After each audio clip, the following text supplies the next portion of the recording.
Hi everybody, Dan Illman, Mike Beer. The feature race at Woodbine on Sunday. Race number 8 is the $125,000 Queenston Stakes for 3-year-olds going 7 furlongs. Make sure you get involved with this nice Woodbine card with a DRF Bets account. When you deposit $100, you get to bet with $250. Learn more at bets.drf.com.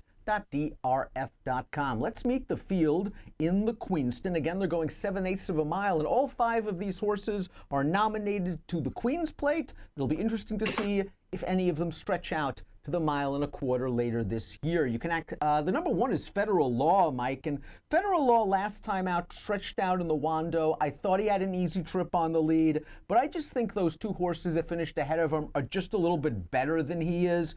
I think he can become an effective come-from-behind sprinter. The turnback appeals to me.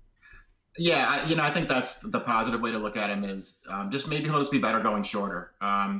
I liked him last time in that race. I liked the ride that he got, going right to the front in there, and he was just no match for those 2 horses. The winner did run an 88 buyer, so maybe he was just in too tough. I don't know. I was a little disappointed in him last time, but maybe he'll be better sprinting. The number 2 is Corduroy Road, gate-to-wire winner in both of his starts as a 2-year-old. He made his return to the races in the Woodstock Stakes, and I thought he was just too conservatively handled in the opening stages. He was taken right in hand to track the pace. He came with a 3-wide move, and he was just flat. Maybe he was short off the layoff. Timeform US believes that this time around, he's going to the lead, and he's been effective on the lead in the past. Blinkers go on. Yeah, I guess we'll see if he can just take a step forward and then get to 7 furlongs. I guess that's a question for him. Yeah, listen, maybe they should have been more aggressive with him last time. He didn't run well at all last time. It's not like he got wired in there. The horse that beat him, Super Success, was also off the pace.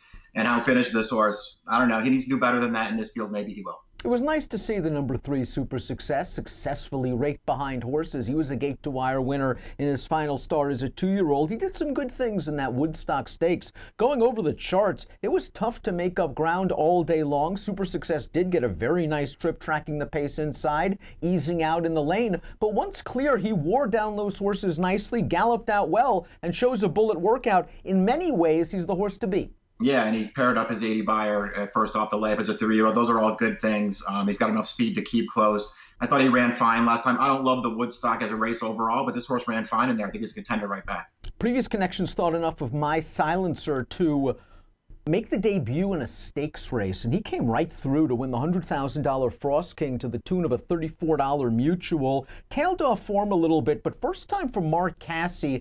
He ran really well. Now, he was 1-5, and he was able to clear off to an easy early lead. I mean, everything worked out for him, but I love the way he widened in the stretch once Eurico Rosa da Silva asked him for a run.